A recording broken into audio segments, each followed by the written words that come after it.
Are we a giver or a hoarder? Do we give of our resources, our time, or are we pretty stingy with that?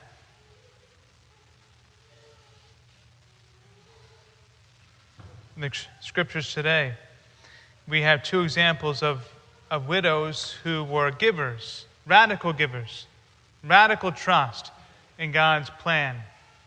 They gave, as the Lord said so beautifully in the gospel, she gave out of her poverty. She gave out of her poverty. Do we give out of our poverty? We hear from the first reading about the widow who Elijah came to, and she and her son were starving to death and had nothing left. And so she was preparing their last meal. That was the last bit of food that they had. And he asked for a cup of water, and then he asked for something to eat, even though he saw her condition. And she explains the situation. So what's his response? Yeah, but if you can still give me a little cake, and then you can eat something. So she must have been thinking, well, didn't you just hear what I said? And you're asking me for food? So what's her response? Does she say, forget about it? No, she doesn't. And what happens? The miracle happens. That she's able to give food to her son, to Elijah, to herself for a year afterwards. Because she had radical trust, she gave from her poverty. We hear from the gospel about the widow who gave these 2 cents that she had, nothing in comparison, monetary comparison, to those who are giving out of their surplus. But God sees the heart, and God himself was observing that day.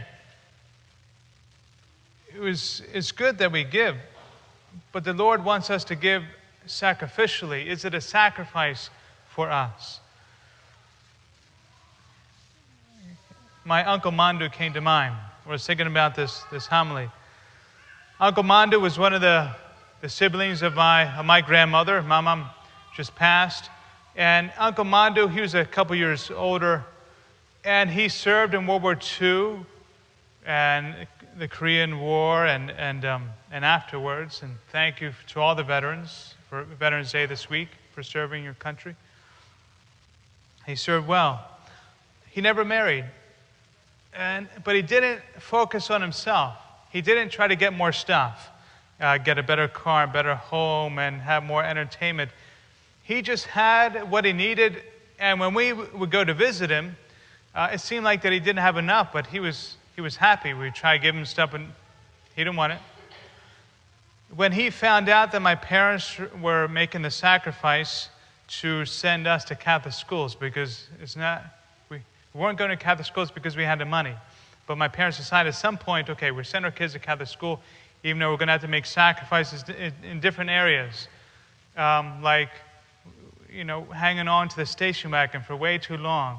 That was pretty embarrassing to drive. Even in high school, it had the wood paneling, on the side and stuff, and not getting the septic tank fixed when it should have. It worked, but not perfectly. So when you had visitors come, that was always interesting. So anyway, and not having the latest stuff, not, having a TV that didn't work too well. But anyway, small sacrifices compared to others who make bigger sacrifices. But still, my parents weren't trying not to focus on the latest things. So my Uncle Mandu found out, because I think they were going to have to make a decision on whether we can go back to this school or not. So he started to give my parents a check, eventually for $4,000, I believe it was. I just asked my mom yesterday. $4,000 back then, and not because he had a lot of money to work with, but because he was giving that to us, my sisters and I. And so my parents, and we were very appreciative because we could stay in Catholic school and still make the ends meet overall.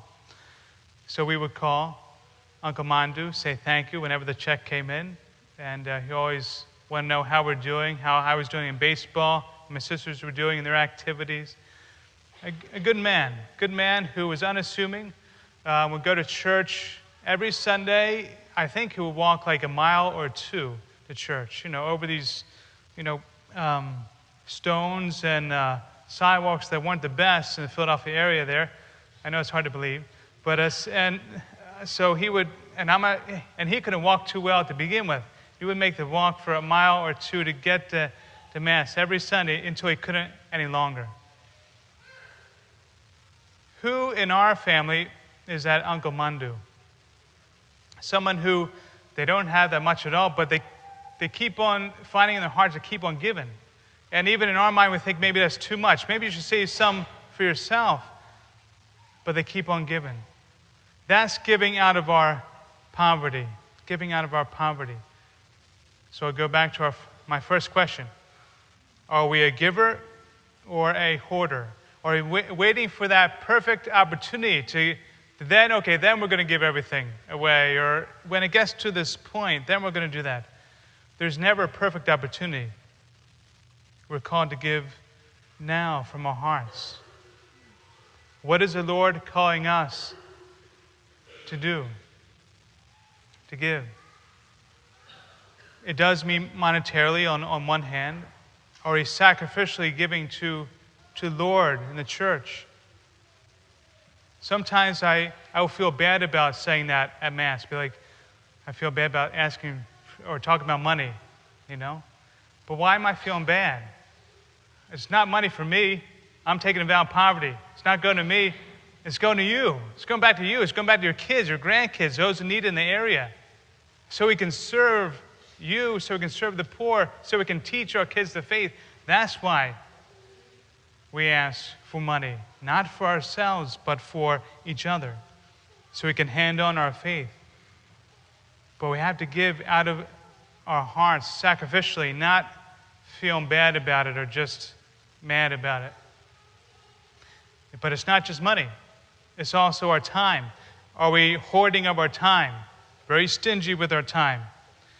And we're not spending enough time with our family, with those in need, or giving our time to the church? Are we just spending time on entertainment, time on the phone, time on the computer, but we're not spending time on those things that really matter? How about of our talents? Are we just hoarding our talent? We know we have a specific talent that we can tell the church needs, like right now, but we don't want to give it because we don't want that expectation. It's going to take up time, effort. I don't feel like it. Or if the Lord's asking us to do that in our community, in the school, or whatever it is. Are we hoarding of our talent? The Lord doesn't want us to be hoarders. He wants us to be givers, but to give sacrificially, like the two widows today, like Uncle Mandu. Look at those around you, those who sacrifice a lot for others. Imitate them. Imitate them. Lord, we're sorry for those times in which we have hoarded our time, talent, and treasure. Help us to give to you, and to give to those in need.